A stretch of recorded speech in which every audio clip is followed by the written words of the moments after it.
भगवान के आश्रम में परम सत्य स्वामी जी के बाणी प्रसाद साधक संजीवनी के आधार पर हम गीता का अध्ययन कर रहे हैं।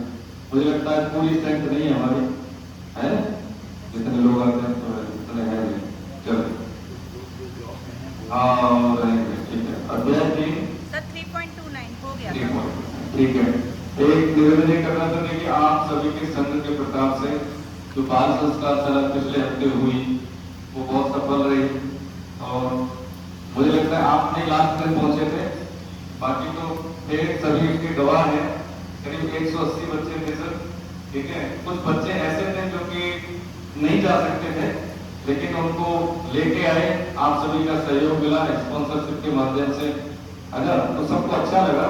और एक बात ये लगी कि जो बच्चे मैं भी नाम भूल जाता था, जैसे अक्षमा है, आद्या है, ठीक है, और अतुल्या, ठीक है, यहाँ के उज्ज्वल, ठीक है, एक दरवेद शुक्ला, ये ऐसे बच्चे रहे जो वास्तव में उन्होंने अच्छा परफॉर्म किया हुआ, ठीक है।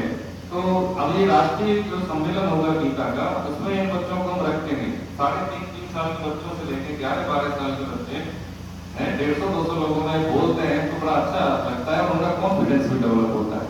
अब ये चीजें उनको 10-15 श्लोक जो याद हुए होंगे अवचेतन मन में चले गए, सबकॉन्शियस माइंड में, वो याद आदरणीय तिवारी जी तो रहे हैं और सब में भी इसको 2 सेशन लिए दोनों दिन, बहुत अच्छा लगा सबको। अब क्योंकि आरएसएस में बौद्धिक ही लेते हैं सर, तो इनकी तो अप्रोच ही बहुत अलग है और बहुत सराहा, क्योंकि ये लाइव सेशन रहा तो जितने भी हिंदुस्तान में हमारे ग्रुप हैं सबने देखा उसको, तो सबने उनको सराहा सर ने। और एक सुधीर बोरा जी हैं जो अभी कुछ दिनों से साथ में है, तो एक नई टीम बन रही है कि जहाँ जहाँ जरूरत होगी वहाँ अभी स्कूल की डिमांड थी कि हमें चाहिए सप्ताह में 1 दिन, तो इसलिए हम कह रहे हैं कि आप ऐसे कोई निकले, ठीक है। महानगर में है 200-250 बच्चे हैं उसमें, तो बच्चों का स्कूल छोटे बच्चों का, तो उसमें चाहिए वीकली क्लास। आज हमने बोल तो दिया महानगर में था वो, यदि कोई कर पाए सप्ताह में तो सब देख लीजिए, तो संडे को चाहिए उनको, ठीक है, हाँ संडे को चाहिए, तो मीटिंग करेंगे इस वीक में, तो फिर देखते हैं। हरे के ये अध्याय 3 पढ़िए 3.2 सर। अब इसमें उसमें जो भगवान ने कर्म योग की बातें बताई थी अध्याय 3 में, सृष्टि चक्र का बताया, वर्णन किया इसमें। और उसमें एक भी बताया कि जब कोई भी जैसे मशीन का कोई भी पार्ट अगर काम नहीं करता तो पूरी मशीन खराब हो जाती है। ऐसे ही शरीर का कोई भी एक अंग अगर अपना कर्म नहीं मतलब एक्टिव नहीं रहता जो उसका काम है तो वो शरीर हमारा अस्वस्थ है। अब लास्ट में अध्याय 3 का 30वां श्लोक है, ये पूरे प्रकरण को यहाँ पे एकदम समराइज कर देता है। वो कह रहे हैं मयि सर्वाणि कर्माणि संन्यस्याध्यात्म चेतसा निरासी निर्ममो भूत्वा योग्य। क्या कह रहे हैं पढ़िए। तू विवेकवती योगी के द्वारा संपूर्ण कर्तव्य कर्मों को मेरे अर्पण करके कामना रहे, ममता रहे और संताप रहे तो कर युद्ध रूप कर्तव्य कर्म को कर। हाँ, इसमें कह रहे हैं तो विवेकवती बुद्धि। विवेकवती बुद्धि क्या मतलब है? जो भगवान, हाँ विवेकवती बुद्धि है ना, कोई बताएंगे? बुद्धि विवेकवती, एक निश्चयात्मक बुद्धि। जब हमें जान लेते हैं कि हमें जीवन में करना क्या है, ये एक निश्चय हो जाए तो कितने भी झंझट आते हैं कभी कभी विचलित होते हैं, विचलित फिर होते नहीं। इसलिए क्या भगवान ने विवेकवती बुद्धि के द्वारा संपूर्ण कर्तव्य कर्मों को मेरे अर्पण करके कामना रहित, ममता रहित और संताप रहित होकर युद्ध रूप कर्तव्य कर्मों को कर। मयि सर्वाणि कर्माणि है, मेरे अर्पण करते। यानी जैसे कि हमने समझा था पीछे एक सूत्र समझा था कि हमारी कन्या होती है, विवाह संस्कार कर देते, कन्यादान कर देते, ठीक है, तो उस पर हमारा कोई अधिकार नहीं रहता। ऐसे ही हमने समझे कि हमारे घर में पैदा हुई बच्ची, ठीक है, हमने उसको पालन पोषण किया, शिक्षा दीक्षा दी उसको, ठीक है, परिपक्व को बनाया, जब विवाह योग्य हुई, विवाह संस्कार करके अब हमारा उस पर कोई अधिकार नहीं रहा। अब क्यों नहीं रहा? क्योंकि ये परंपरा है। ऐसे ही संसार में जैसे शरीर मिल गया, हमें संबंध संसाधन सब कुछ है, मिला हुआ है, हमारा नहीं है, ये मिला हुआ है। अब जो मिला हुआ है उसके द्वारा हमने क्या किया? एक्ट किया, व्यवहार किया। अब उसको करने के बाद में क्या भैया, ठीक है, हे प्रभु आप ही ने दिया है, शरीर है, संसाधन है, समय है, शक्ति है, ये हमने अब आपको अर्पित कर दिया। यानी जो भी हमने, जैसे हमने दान किया किसी को, तो दान दे दिया, किसी की मदद कर दी, तो मदद करने के बाद क्या संसाधन भगवान का ही था ना, बुद्धि भगवान की दी हुई थी, सोच पाए तभी है। तो आपके द्वारा जो भी कुछ था आप ही के दिनों के लिए दे दिया। अब दान करके आपने भगवान को अर्पित कर दिया जो भी कर्म किए हमने, तो उसके फल में क्या है कि वो हमारा नहीं रहा। दान की हुई चीज पे हमारा कोई अधिकार नहीं है। इसलिए जैसे हमने दान कर दिया, कर्तव्य कर्म करके भगवान को अर्पित कर दिया, मयि सर्वाणि कर्माणि, तो फिर हमें वो कर्म का फल नहीं मिलता, न अच्छे का और बुरे का तो भगवान को अर्पित करेंगे नहीं, अच्छे का भी परिणाम नहीं मिलेगा, बुरा हम करेंगे नहीं। तो यही क्या है कि जीवन मुक्ति अवस्था की बात की भगवान ने कि आदमी हम बनते कैसे, कर्म को अहम आधार देता है। मैं करता हूँ, अहम क्या विचारी तो है ना, अहम क्या विचार है कि मैं स्त्री हूँ, मैं पुरुष हूँ, मैं धनवान हूँ, मैं गरीब हूँ, ये क्या है? विचारी तो है। जब हम सो जाते हैं हम तो हमें नहीं पता रहता स्त्री है कि पुरुष है कि धनी है कि गरीब है नहीं रहता। तो जब सुसुप्तावस्था में हमें नहीं होश रहता, हमारा अहम क्या हो जाता है? विचार वहां पर शून्य होते हैं सुसुप्तावस्था में। ऐसे जब हम जागृत अवस्था में विवेकवती बुद्धि से ये हम जान लेते हैं कि भाई देखो हमारा कोई अस्तित्व नहीं है। जैसे एक बार हम शायद समझ रहे थे सर के साथ, वकील साहब के साथ, कि जैसे प्रकृति में अब जो सब बहुत जने इंजीनियर बैठे बहुत से कि मास होता है और ग्रेविटी और लाइट, तीन चीजें तो है। मास जितना जैसे इस पे वजन है, इस पे ग्रेविटी काम कर रही है, जैसे छोड़ेंगे नीचे आएगा, ठीक है। अगर इसका वजन धीरे धीरे कम हो जाए तो इस पे ग्रेविटी का इंटरमीडिएट उतना ही कम होता जाएगा धीरे धीरे। एक स्थिति ऐसी आएगी, मान लीजिए मास 0 हो गया तो ग्रेविटी इस पे काम करेगी? नहीं करेगी, नहीं करेगी ना। ऐसे ही आत्मा क्या निर्विकार है, इस पे कुछ नहीं है, कोई वजन नहीं है, ठीक है ना। अध्याय को समझा है, इस पे ग्रेविटी काम नहीं करती। जब यही अब जड़ता क्या है? जड़ता ये बंधन है। जैसे हमारे बंधन धीरे धीरे कम होते जाएंगे, कम होते जाएंगे, वैसे वैसे प्रकृति के नियम हम पे लागू नहीं होंगे, जड़ता के नियम हम पे लागू नहीं होते। अब जैसे मान लीजिए अभी क्या है, रोटी कपड़ा और मकान बुनियादी व्यवस्था है ना, ठीक है। अच्छा अभी क्या है कि जैसे मकान में आ सकती नहीं है, भाई कहीं भी रह लेंगे, जमीन बिस्तर है, आकाश छत है, तो दो बंधन रहे, रोटी रही और कपड़ा रहा। बहुत से क्या करते हैं भाई खाना छोड़ देते हैं, तो बंधन एक रहा, कपड़ा रहा।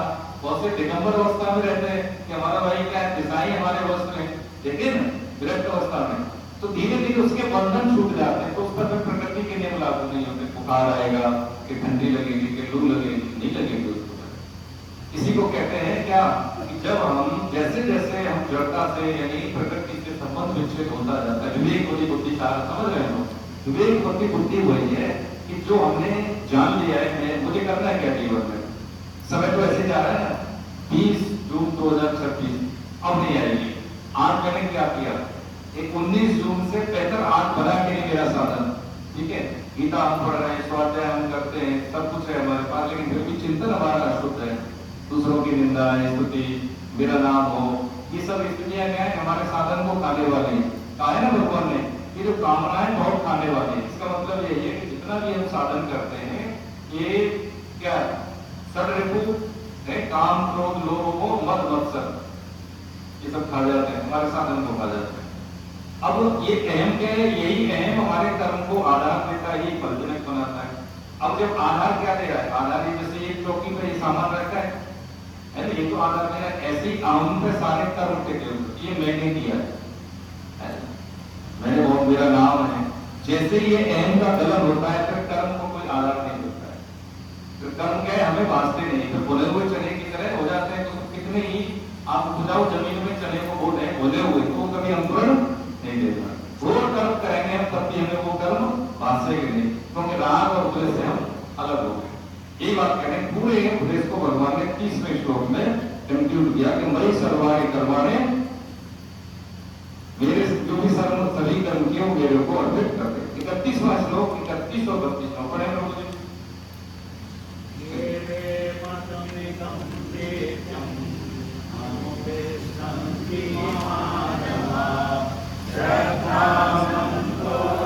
सूयन्तो मुच्यन्ते ते कर्मभिः, ये ते तदभ्यसूयन्तो नावतिष्ठन्ते मे मतम्, सर्वज्ञान विमूढास्तान् विद्धिनस्तान् चेतसा।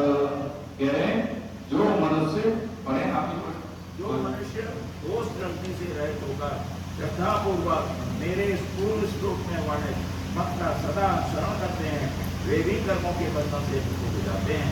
परंतु जो मनुष्य मेरे इस मत में दोष दृष्टि करते हुए इसका अनुष्ठान नहीं करते, उन संपूर्ण ज्ञानों में मोहे और अविवेकी मनुष्यों को नष्ट हुए ही समझो, अर्थात उनका पतन ही होता है। जो मेरी इस बात को नहीं मानेगा भैया तो उसका पतन होगा।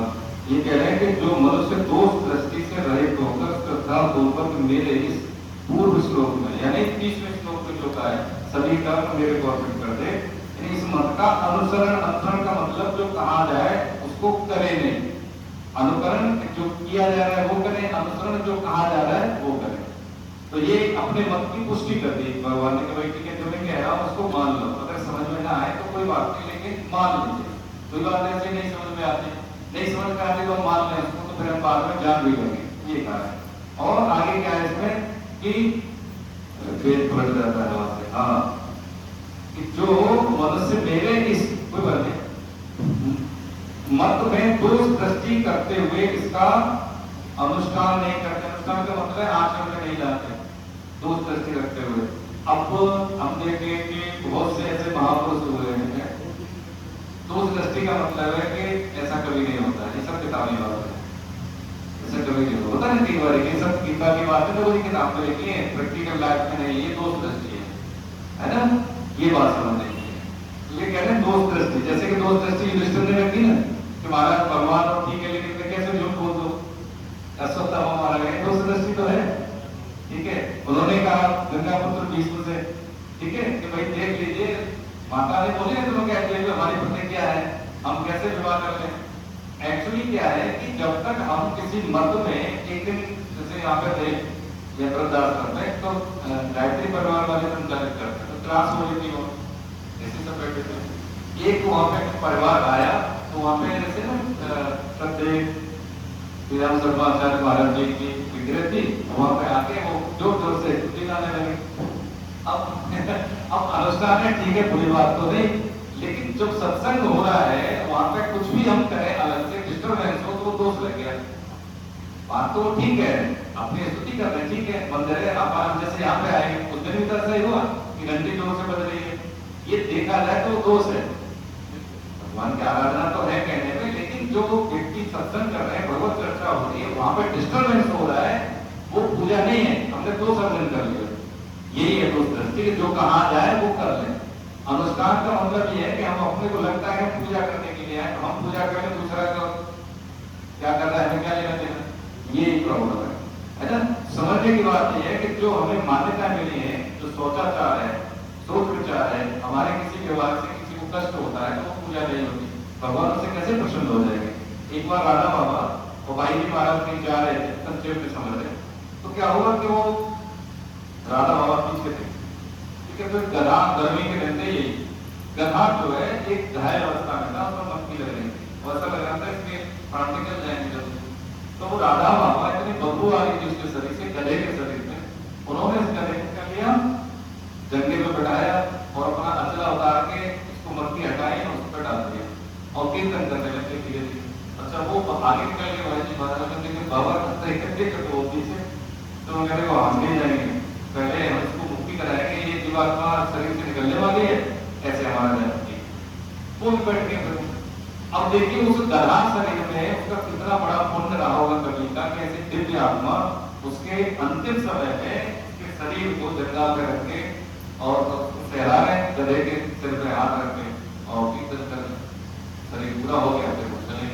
अभी करीब 4-5 दिन पहले गीता प्रेस के संपादक केशव क्या नाम है, केशव, अभी मतलब शरीर पूरा हुआ है, मैं संकीर्तन करते करते शरीर पूरा हुआ, 97 साल की अवस्था है ना, 97, बताइए 42 वर्ष।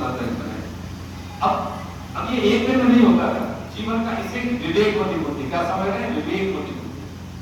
अभी ईश्वर ने कहे, कई बार देखो सूत्र हमने समझाया पीछे की क्लास में, कि जब भगवान श्री राम लक्ष्मण माता सीता जब थे जा रहे वन में, तो उनका विभिन्न ऋषि मुनियों से मुलाकात हुई, तो लक्ष्मण जी ने पूछा किसी ऋषि से, महाराज ये बताओ कि हम अपने कर्मों में कैसे ध्यान रखें, कर्म की गति बड़ी है, कैसे ध्यान रखें। तो उन्होंने कहा, लक्ष्मण ये समझो कि जो भी हम एक्ट करें, ये बात हमारे ध्यान करें कि ये सब है, यदि मेरा शरीर अभी पूरा हो जाए तो ये कर्म मेरी किस गिनती में है,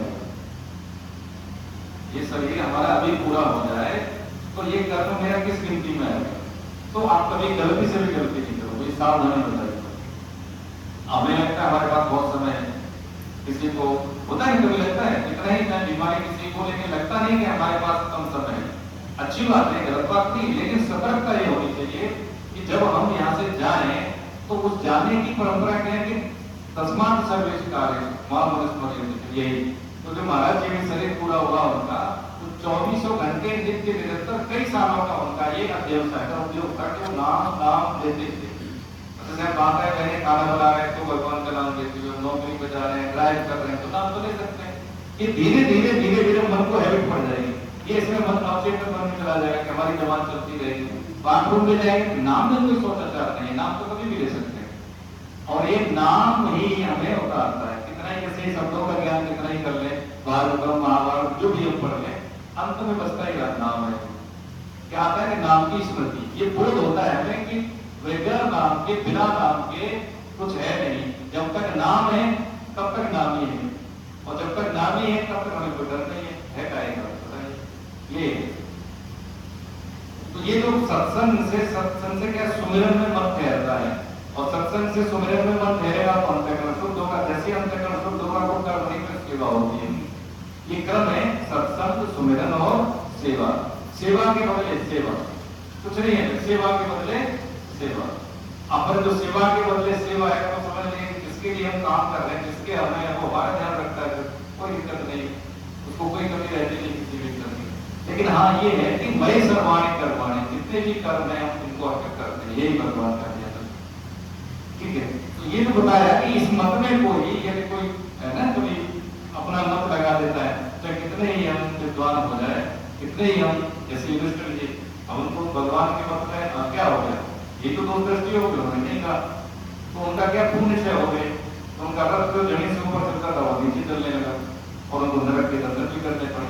लेकिन अर्जुन इतना प्रश्न करते हैं लेकिन फिर भी भगवान उनमें दोष दृष्टि नहीं देखते। तो कभी शंका होती तो शंका का मतलब ये नहीं है कि हम दोष दृष्टि रखते हैं, उसका मतलब ये है कि हम प्रश्नों के माध्यम से अपनी दोष दृष्टि को हटा रहे हैं। आप कह रहे हैं बात सही है लेकिन ये मेरी समझ में कैसे आए, आप मुझे वो बताओ, वो अर्जुन का व्यवहार है। ठीक है, आगे 33-34 पढ़िए। सत्र संचेष्टति प्रकृते ज्ञानवानपि प्रकृतिं यान्ति भूतानि निग्रह किं करिष्यति इन्द्रियस्येन्द्रियास्यार्थे रागद्वेषौ व्यवस्थितौ तयोर्न वशमागच्छेत् तौ यस्य परिपन्थिनो। क्या कह रहे हैं? संपूर्ण प्राणी प्रकृति को प्राप्त होते हैं। ज्ञानी महापुरुष भी अपनी प्रकृति के अनुसार चेष्टा करता है, फिर इसमें किसी का हट क्या करेगा। प्रत्येक इंद्रिय के अर्थ में, प्रत्येक इंद्रिय के प्रत्येक विषय में मनुष्य के राग और क्रोध व्यवस्था से अनुभूता को लेकर स्थित है। मनुष्य को उन दोनों के वश में नहीं होना चाहिए क्योंकि ये दोनों ही सामाजिक मार्ग में विघ्न डालने वाले हैं। इसमें यही कह रहे हैं कि संपूर्ण प्राणी प्रकृति को प्राप्त होते हैं, है ना। प्रकृति का मतलब हमारे पास पंच महाभूत, 3 गुण है, सत्वरजतम, ठीक है, ज्ञानेंद्रिय कर्मेंद्रियों से चेष्टा करते हैं, सब इसी में है। जब तक ये शरीर है संसार में तब तक हम प्रकृति के अधीन है।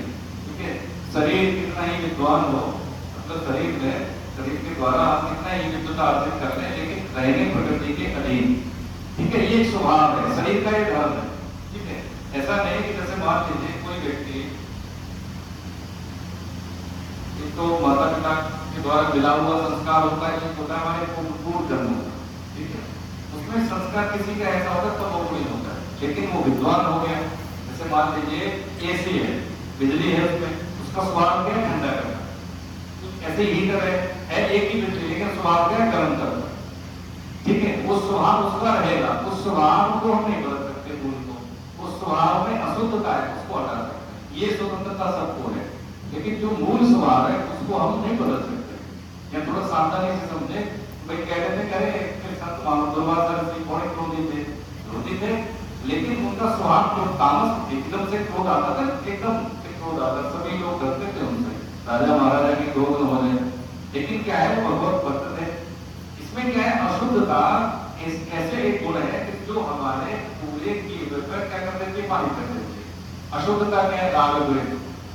दुर्वासा ऋषि एक क्रोधी स्वभाव थे, लेकिन राग द्वेष में नहीं रहते थे।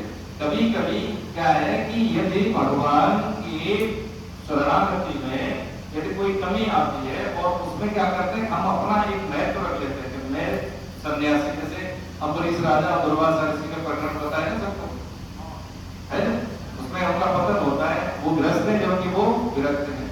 उनको लगा कि इसकी तारीफ कैसे हो रही है, उन्होंने परीक्षा ली तो उनको मार खानी पड़ी, अंत तो उनको माफी मांगनी पड़ी। समझदारी की बात समझने की ये रही कि यदि हम साधन करते हैं तो साधन में अभिमान नहीं, साधन में ये प्रयत्न हो हमारा कि जो साधन कर पा रहे प्रभु की कृपा से। क्योंकि हजारों लोग होते हैं, कोई सत्संग नहीं ला पाता, कोई नहीं ले पाता, कई बार रजिस्ट्रेशन कराने के बाद भी नहीं आ पाते। यहाँ पे हमारी रुचि है शास्त्र में, स्वाध्याय में, सत्संग में, तो ये प्रभु की कृपा है कि आपको उनके नाम में रुचि है, ग्रंथों में रुचि है। और नहीं तो प्रभु जी समय बीतते हुए देर नहीं लगती, कुछ हाथ नहीं रहता सिवाय इसके पछतावा के। आप देख लें जीवन में, अभी जैसे कभी सुबह में हम जैसे घूमने जाते हैं पार्क में, 10-20 मिनट के ग्राउंड में जाते हैं सुबह में, तो एक बुजुर्ग मिले करीब 80 साल के रहे होंगे, सरदार जी, तो हम तो अपना 10-20 मिनट करता करके आ जाते हैं, सूर्य नमस्कार वगैरह जो एक्टिविटी जो होती है करके। तो एक बार वो आए कहते बेटा हाँ, करके हाँ बोलो, आप हमसे आशीर्वाद ले लो। कि देखो आशीर्वाद, क्या बात है, ऐसा क्यों कह रहे हैं? ये अभी 2-3 दिन पहले की घटना है। लेकिन मुझे ऐसा लगता है कि आप आशीर्वाद ले लो हमसे, तो मैंने कहा दे दीजिए। तो जो गुरुद्वारे में हम जाते हैं तो क्या साफा मानते हैं, क्या मानते हैं? तो वो लेके आए, आप दे दीजिए। मैंने कहा मैं भी जपजी साहब का पाठ करता हूँ, तो बड़े खुश हुए। कहने का मतलब ये है कि जब हम राग द्वेष से रहित होते हैं, मैं अपनी बात नहीं कह रहा हूँ, आपके संघ के मुताबिक से जो मैंने सीखा है, तो वही बता रहे हैं कि जब राग द्वेष नहीं होता, सभी भी भगवान के दर्शन करते हैं, बहन है, माता है, बड़े भाई हैं, जो भी है, उनके प्रति मेरा कर्तव्य क्या ये भाव रहे। प्रकृति में जो कुछ है वो देते हैं, जैसे भाई वृक्ष देता है, छाया देता है, फल देता है, हर जीव कुछ कुछ देता है, सांप है, जहर है उसमें, लेकिन वो भी देता है किसान को। किसान को सांप और केंचुआ उसकी जमीन को उर्वरा बनाता है। किसान जो है, सांप किसान का मित्र कहा जाता है। प्रकृति में मनुष्य के अलावा सभी देते हैं। मनुष्य के लेव का हमें मिल जाए, कहीं से भी मिल जाए, लेकिन कोई इसको थोड़ा सा फर्क देता है कि मुझे मेरे से कुछ उनको सेवा हो जाए, बस वहीं से परिणाम बदलने शुरू हो जाते हैं। और ये जब 6 महीने एक सत्य महापुरुष ने बताया था अभी 3-4 दिन के सत्संग में, सर 6 महीने जैसे हमारा सोचा था, हम ग्रस्त हैं तो मर्यादा भाव के साथ 6 महीने हम साधन परायण करते हैं, तो जो दिखाई भी नहीं देते ऐसे सिद्ध महापुरुषों के दर्शन भी होना शुरू हो जाता है। जैसे आपने देखा होगा, जब भारद्वाज ऋषि भगवान राम को उपदेश करते हैं कि चित्रकूट जाने के लिए आज्ञा मांगते हैं, तो कहते हैं इस मार्ग से जाओगे तो यमुना नदी पार करते ही बाएं दिशा में आपको वृक्ष मिलेगा, किसका? वट वृक्ष, बहुत बड़ा वृक्ष है, तो उसको प्रणाम करना। भगवान राम बोलते हैं उसको प्रणाम क्यों करें वृक्ष को? कह रहे उसमें वही बहुत बड़े सिद्ध महापुरुष हैं, वो सूक्ष्म और कारण शरीर में, स्थूल शरीर में नहीं है, वो आपको आशीर्वाद दें। तो जितने भी महान गुरु ने 2017 में तो सर्वे आया था, उसमें क्या कि हिमालय की तलहटी में 48 ऐसे महापुरुष मिले जिनकी आयु सैकड़ों वर्ष है। हाँ, 100 तो मामूली है, 150 साल तो मामूली थी, अब ऐसे विश्वास होगा नहीं। अब तो 70-80 तक खड़े जाते हैं, ऐसा लगता है पता नहीं कितने 80 साल आयु वाले क्या होगी भाई। कोई सामान्य आयु का मतलब हमारे पास वर्ष नहीं होते, सांसें होती है। अध्याय 4 में समझेंगे 29 और 30 मार्च लोग कि जैसे हम श्वासों का नियमन करते हैं तो पूरे ऑर्गन हमारे पुष्ट होते हैं। अभी जैसे बाबू जी बैठे हैं, बहुत कम लड़के को एक सही पोस्टर में बैठे हैं, वो सही पोस्टर नहीं है, ये सही पोस्टर नहीं है ना। अभी कहें कि अभी देखो सही पोस्टर नहीं है कि या तो हम ऐसे बैठे या जैसे हम कुर्सी पे बैठे हैं तो 90 डिग्री पे घुटने हो हमारे और पूरा ऑर्गन में श्वास आनी चाहिए धीरे धीरे, टॉप से लेके टोकर। तो 1 मिनट में ज्यादा से ज्यादा 6-7 सांस ले पाए, तो सांस बचनी कोई 15 लेता है, हमने 7 की आयु बढ़ी ना।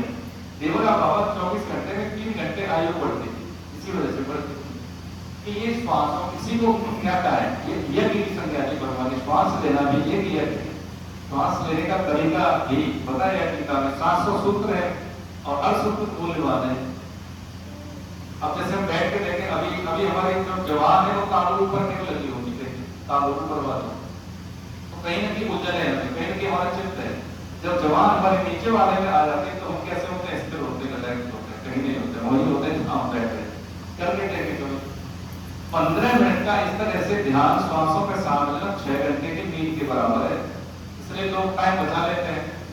हम तो 7 घंटे में खा के भोजन पड़ते हैं तो सो जाते हैं, 7 घंटे से सो कर नींद नहीं पूरी हुई तो 3 घंटे में नींद पूरी कर लेते हैं। 4 घंटे बच गए, 4 घंटे में साधन कर लिया और दिन में परफॉर्म कर गए, थकता नहीं रहता, नहीं थकता, उसने सांसों पर नियंत्रण कर लिया। श्वास पूरे ऑर्गन को क्या करती है? रेगुलेट करती है। शरीर हमारा जिस अवस्था में होना चाहिए उस अवस्था में हम उसको रहने नहीं देते, ठीक है? उलझन में रहते हैं, तावलेपन में रहते हैं, कहीं भी चिंतन होता है तो धीरे धीरे धीरे क्या वो ऑर्गन क्या करता है? वो थकने लगता है, अपनी जो है एक्यूरेसी होने लगता है। इसी को हम लोग क्या कहते हैं? ये देखा जाए गीता कोई ऐसा नहीं क्योंकि व्यवस्था की हमारे रहने का नहीं निर्धारित करता है। यही भगवान बता रहे हैं कि कर्तव्य कर्म जब हमारे सामने जीवन की चुनौती आती है तो हम क्यों फेल हो जाते हैं? भोग शक्ति के कारण, सुखाशक्ति के कारण, मेरे से कुछ चला न जाए, मेरा धन चला जाए, मेरा मान सम्मान ये चला जाए। मूल में ये है कि जब हम कर्तव्य करते हैं, ठीक है, प्रस्तुत आराम से धर्मयुक्त और जैसा है तो हमें कभी कोई हानि होती नहीं। इस बात समझने की है, यही विश्वास करने की भगवान कह रहे हैं। तो ये मेरे मत में ये संपूर्ण प्राणी प्रकृति को प्राप्त होते हैं और ज्ञानी महापुरुष भी अपनी प्रकृति के अनुसार ही चेष्टा करते हैं। अब चेष्टा उसकी कैसी होती है? कर्तव्य कर्म को ध्यान में रखते हुए, किसी को दिखाने के लिए नहीं, ये कि मुझे करना चाहिए, मुझे ये करना ही चाहिए। सत्य का आचरण तो मेरे से अपेक्षा की जाएगी, कुत्ता बिल्ली जंगल से थोड़ी है, बताया था हमारे लिए, तो उसको कोई वजन नहीं लगेगा कि मैंने कुछ किया, ठीक है। मान बढ़ाई की कोई इच्छा ही नहीं होगी, तो जब नोटिस हम चाहते हैं तभी मान बढ़ाई की इच्छा होती नहीं तो नहीं होती। आगे कह रहे हैं इसी को बढ़ाते हुए, इसमें 35वें श्लोक में पढ़िए प्रभु जी।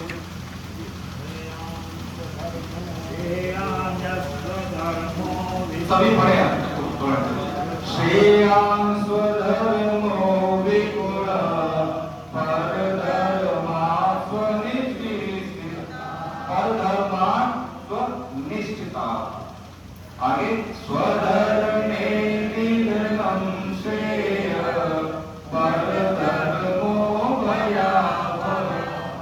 ये क्या करें? आचरण में लाए हुए दूसरे के धर्म से गुणों की कमी वाला अपना धर्म श्रेष्ठ है। अपने धर्म में तो मरना भी कल्याणकारक है और दूसरे का धर्म है तो परधर्मा, यही ये परधर्म का कितना है, ये हमें बात देने वाला बड़ा ध्यान रखें। अब जैसे एक बात हम समझे कि अमर अर्जुन कौन है? क्षत्रिय, तो उनका धर्म क्या है? छात्र धर्म का पालन करना, ठीक है, आताकारी उसमें प्रजा की रक्षा करना। वो क्या कह रहे हैं? हम ग्रस्त हो जाए, इसलिए भगवत है। हम कौन है? ग्रस्त। ग्रस्त का धर्म क्या है? ग्रस्त का धर्म क्या है? जैसे हम भाई पिता है, हमारे पीछे कुल है, तो आने वाली पीढ़ी को जीवन जीने के सूत्र बताना, शौचाचार से अवेयर कराना, है बहनी करनी, है ना। अभी हम देखेंगे हम बहुत बड़े पढ़े लिखे हैं, 50-60 लाख की गाड़ी भी है, लेकिन रेड लाइट जब फेल हो जाती है तो किसी को हमें लगाना पड़ता है हमारे साथ कि भैया हम तू निकल तो रुक जाओ। रेड लाइट भी हो, सिपाही ना हो, तब भी हम गड़बड़ कर देते हैं। तो बताइए है चीज समझने की। यानी हमारी जो कल्चर बड़ी रिच है, लेकिन हम इतने अपने देखा जाए तो मान्यताओं से कटे हुए हैं कि हमें लगता ही नहीं है कि हम हमारे पूर्वज क्या थे। आप देख लें, सभ्यताओं में देखा जाए तो सबसे रिच कल्चर है, सबसे पुरानी है, लेकिन हम ही सबसे बिगड़े हुए लोग हैं। 60, 70, 80 जैसे हमारे इंजेक्शन होता है, नए नए लड़के आते हैं, तो हम सबसे पूछते हैं हमें क्या तो पुराना दो किया, हम पूछते हैं भैया नाम तो पता होता है, ये सब सोचिए पता है कि भाई वैष्णव धर्म की संस्था है, हमें गीता महाराज कुछ पता है, किसी को कुछ नहीं पता।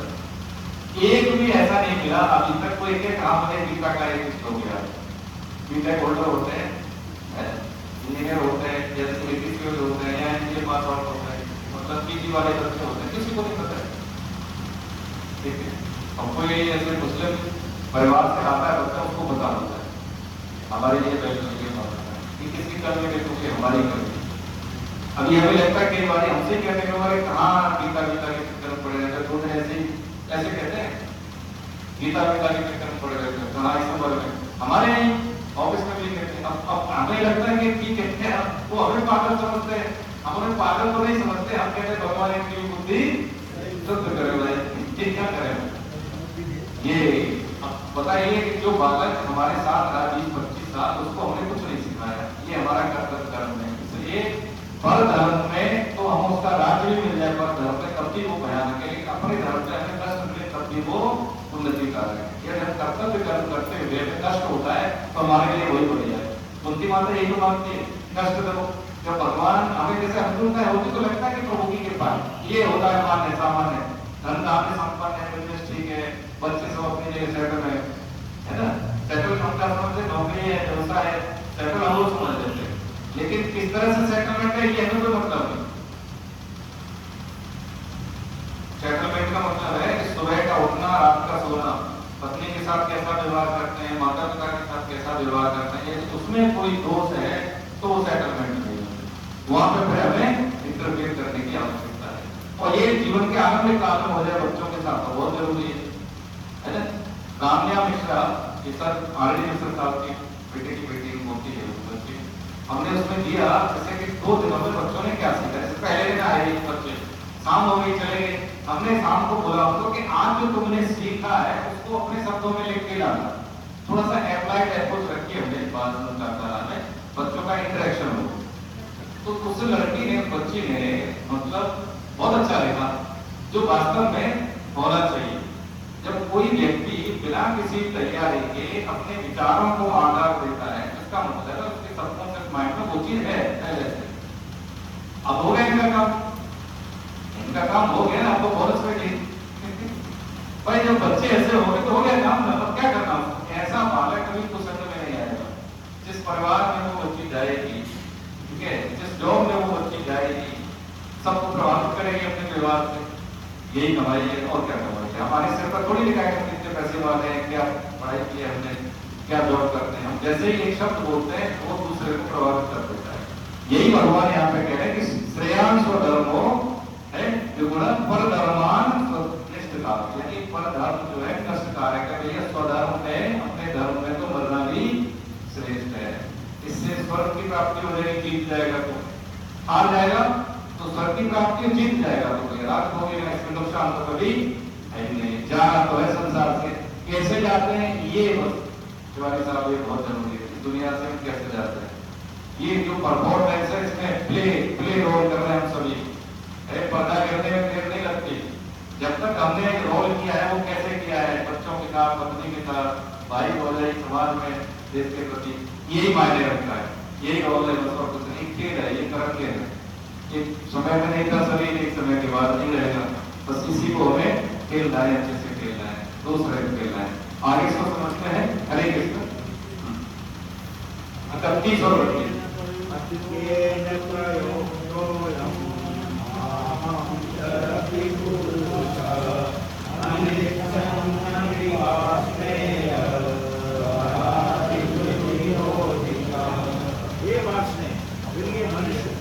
चाहता हुआ भी जबरदस्ती लगाए हुए की तरह किससे प्रेरित होकर पाप का आचरण करता है। अर्जुन कह रहे हैं कि प्रभु ठीक है, वो तो आप मान लीजिए, हमें भी मुझे बताओ कि मनुष्य न चाहता, हमें भी बिल्कुल नहीं चाहता, लेकिन फिर भी ये क्यों ऐसा काम करता है, प्रेरित हो जाता है। कौन सी शक्ति उसको गलत के लिए प्रेरित करती है। तो भगवान कह रहे हैं, श्री भगवान वाच कामएष क्रोधेश जो गुण समूह नाशनो मापात्मा विद्येन मे हवेरियम। आगे पढ़ लेते हैं। धूमे नाग्रयते वै यथा दर्शो मलेन च यथो लीनागतो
वैसे हमने इसको समझ लिया, लेकिन एक बार सामान्य रूप से पढ़ लेते हैं तो एकदम जवाब हो जाएगा। ठीक है, पढ़िए।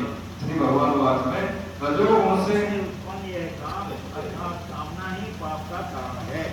यह काम ही क्रोध में परिणत होता है। यह बहुत खाने वाला और महापापी है। इस विषय में तो इसको ही पहली जान।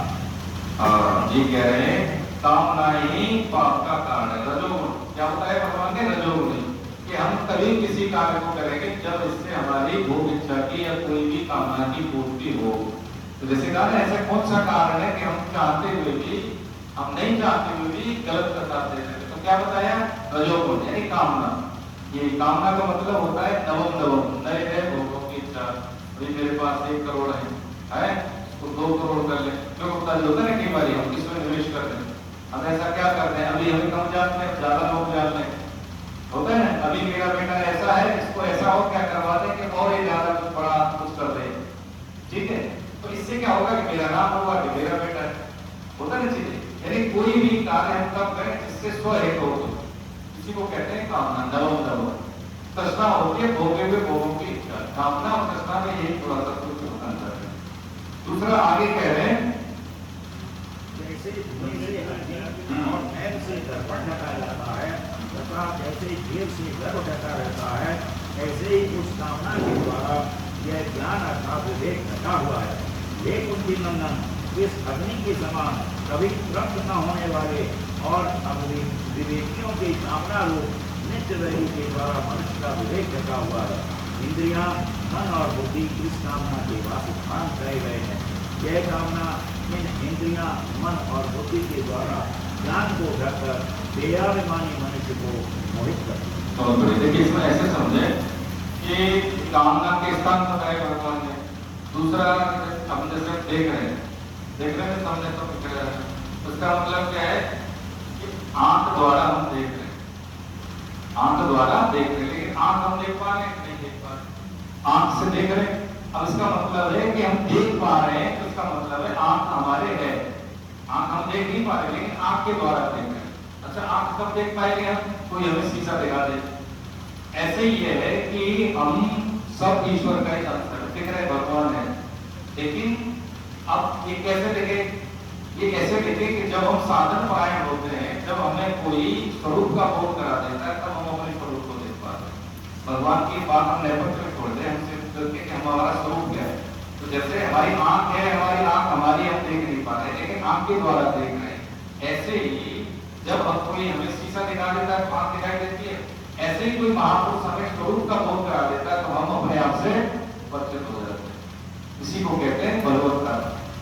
अभी तो हम सही है, मेरा नाम है, इससे परिचय हो रहा है हमारा, लेकिन जैसे ही हमें कोई स्वरूप का बोध करा देता है, जैसे दर्पण है, 3 तरह से अज्ञान होता है। एक तो कैसे? आग में धुएं की तरह, दूसरा दर्पण में धूल की तरह, तीसरा जो गर्भ जो है घेर से ढका देता है, गर्भ में है ना, घेर जैसे होता है ना। ऐसे ही अज्ञान जो हमारा है पर्दों में है, मल है, अशुद्धता के कारण हमें अपना स्वरूप दिखाई देता है। बस ये बात उन्होंने बताई भगवान ने अपन को। तो उदाहरण ऐसा दिया कि जैसे कि कामना होता है, कामना के स्थान का बताए 5 स्थान बताए। एक तो कौन सा बताया? कामना के 5 स्थान। दूसरा पहला है ना, इसमें देखिए आपके कोर्स को पढ़ने के लिए तो टूट जाएगा।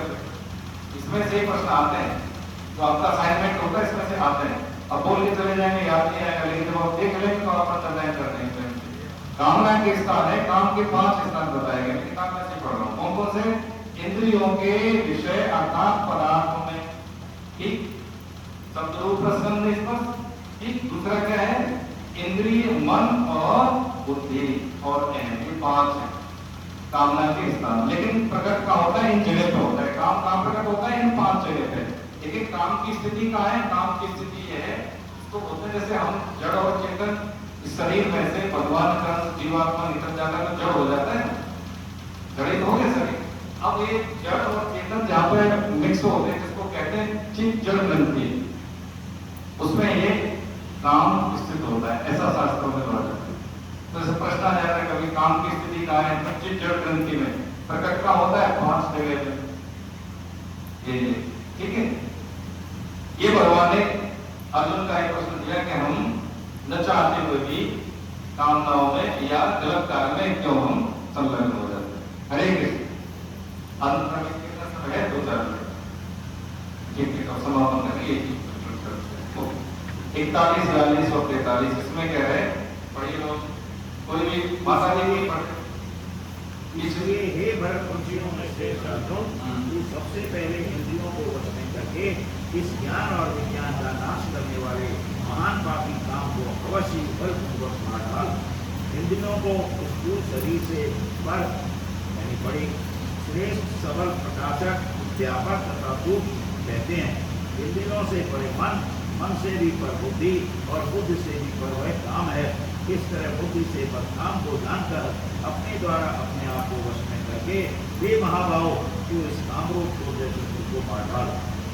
अरे इसमें यही बात समझिए, बार बार यही कहते हैं कामना साधन जब हम करते हैं धीरे धीरे क्या है विवेक पुष्ट होने लगता है।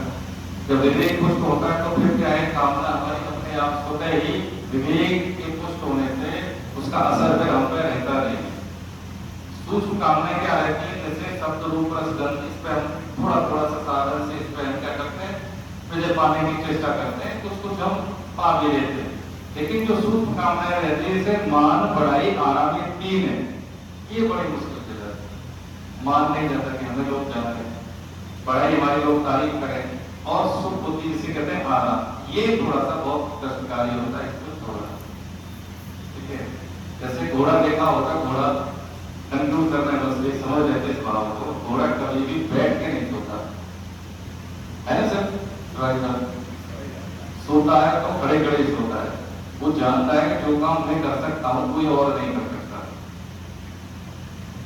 घोड़ा समाज का ऐसा पशु है जो बहुत सारे ऐसे कार्यों में संलग्न होता है जो अन्य पशु नहीं कर सकता। चाहे दौड़ को तेज गति को लेकर हो या बुद्धि को लेकर हो, लड़ाइयां होती है तो उसका बहुत बड़ा योगदान होता है। शक्ति का मापक है घोड़ा, शक्ति का मापक है कि नहीं। अब हम लोग क्या है कि ऐसे ही जो व्यक्ति मनुष्य शरीर में जिसको अपने स्वरूप का बोध है कि मैं खाने पीने इंद्रिय सुख के लिए पैदा नहीं हुआ, मैं ऐसे आया हूं, इस तरह से जाऊंगा तो नहीं। शराबी और ज्वारी 10-20 को ले बढ़ता है, शराबी ज्वारी बना देता है। मैं भगवान का भक्त हूं, खटक से कहें भाई कि मैं तो गीता का साधक हूं, तो जैसे आया हूं वैसे जाऊंगा नहीं। 150 हो सकता है 1000-2000 को लेके जाऊंगा साथ, तो समझ लीजिए वो घोड़े की तरह कभी वो निराश नहीं होगा। वो सोएगा भी तो सोते हुए भी भजन करेगा, वो आराम भी करेगा तो आराम करते हुए भी वो शक्ति का संग्रह ही करेगा। ठीक है, वो रेस्ट में भी रहेगा तो और बेहतर काम कैसे करें उस तरीके से रेस्ट रहेगा। ये बात अगर दिमाग में है, अगर ये दिमाग में नहीं है तो फिर देखो ये भीड़ का ये कम हिस्सा है। भीड़ में लीड जो करता है वो अलग ही सोचता है, अलग ही करता है, उसके मानक अलग ही होते हैं। वो थकेगा नहीं, रुकेगा नहीं, वो जीतेगा या सीखेगा, हारेगा। इसलिए जीवन के ढंग गीता के संग, अरे बोलो भाई, जीवन के ढंग गीता के संग, जीवन के ढंग गीता के संग। हम जीतेंगे या सीखेंगे, हम जीतेंगे या हारेंगे नहीं। आज हम ये विराम करते हैं। ठीक है, अध्याय 4 नेक्स्ट क्लास में शुरू करेंगे। कल योगा है, अंतर्राष्ट्रीय योग दिवस है, इसलिए आज हमने किया। और किसी का कोई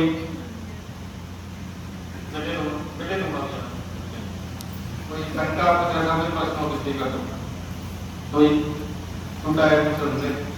ठीक है, माताओं बहनों की तरफ से माता जी और बढ़िया बातचीत नहीं हुई बहुत दिन से आपसे।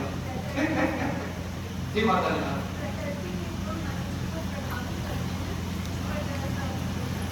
माता जी बताइए ना, आवाज तेज में आप बताइए माता जी क्या कह रही माता जी?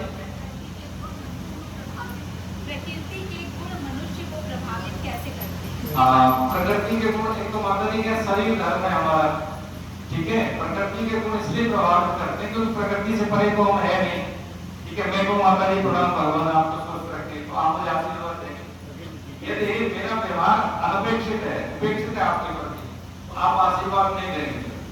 हालांकि आप यद्यप ये भी नहीं चाहेंगे इसका बुरा हो, लेकिन आप कैसे उदासीन हो जाएंगे। प्रकृति के गुण हमारे जो मन स्थिति के अनुसार प्रभावित करते हैं। जैसे कि बिजली तो एक ही, जैसे भी उदाहरण दिया ना, तो मन स्थिति कैसी है? मन स्थिति अगर मान लीजिए एसी जैसी है तो ठंडा देगी, हीटर जैसी तो गर्म देगी, मिक्सी जैसी तो पीस देगी, है वो बिजली एक ही। तो जैसा मेरा अंतःकरण है, प्रकृति के गुण उसी तरह से रिफ्लेक्ट इसलिए क्या करें, नाम जप से हमारा जो अंतःकरण शुद्ध होता है, ठीक है, नाम से हमारा अंतःकरण शुद्ध होता है। यदि कोई भी किसी भी परिवेश में हम जाते हैं और शुद्ध अंतःकरण आपका है, तो जैसे ही आपका पैर पड़ेगा उस वातावरण में शुद्धता आ जाएगी, लोगों को अच्छा लगने लगेगा, आपके औरा से लोग प्रभावित होंगे। आप कुछ भी नहीं बोलेंगे लेकिन लोग समझेंगे माता जी कुछ बोलते हैं, है ना।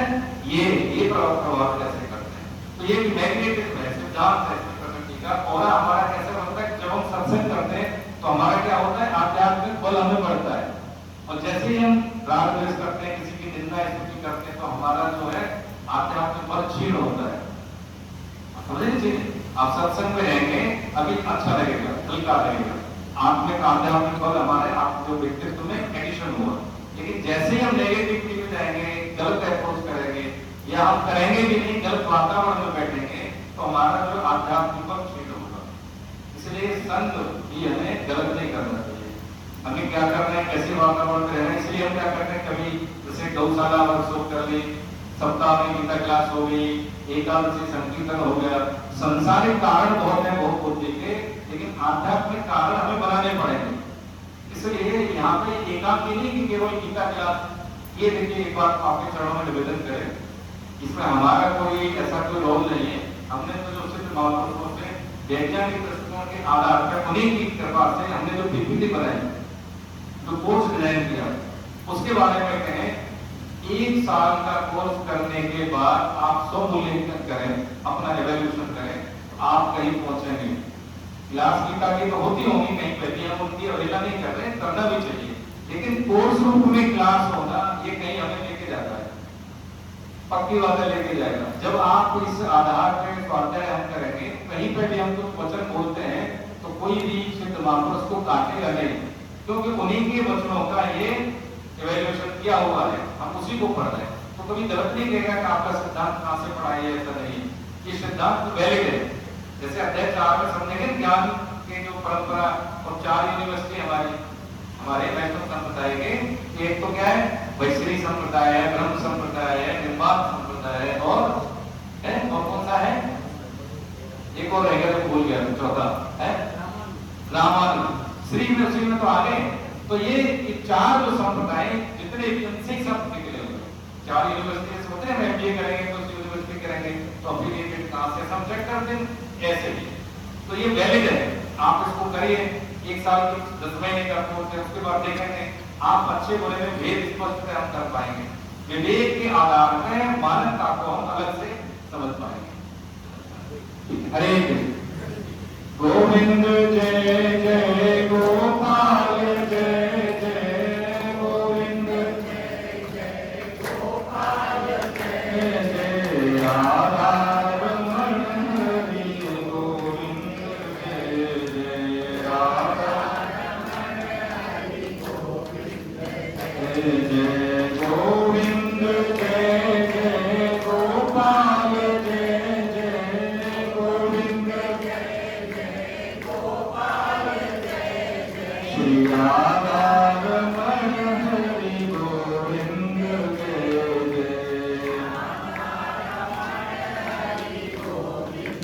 जय जय श्री राधा रमण हरि गोविंद जय जय।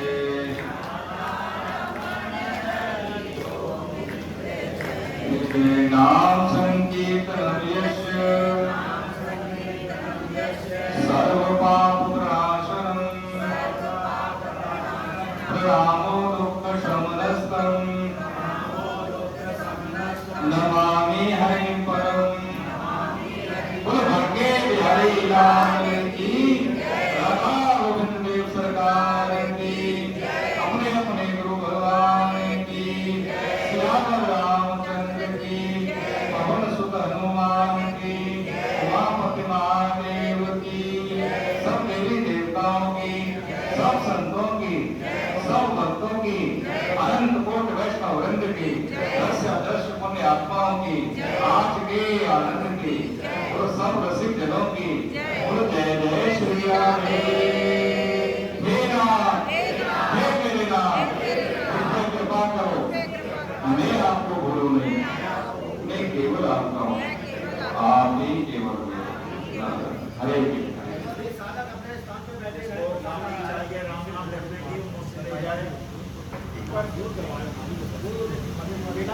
हरे कृष्ण। राम नाम की लोग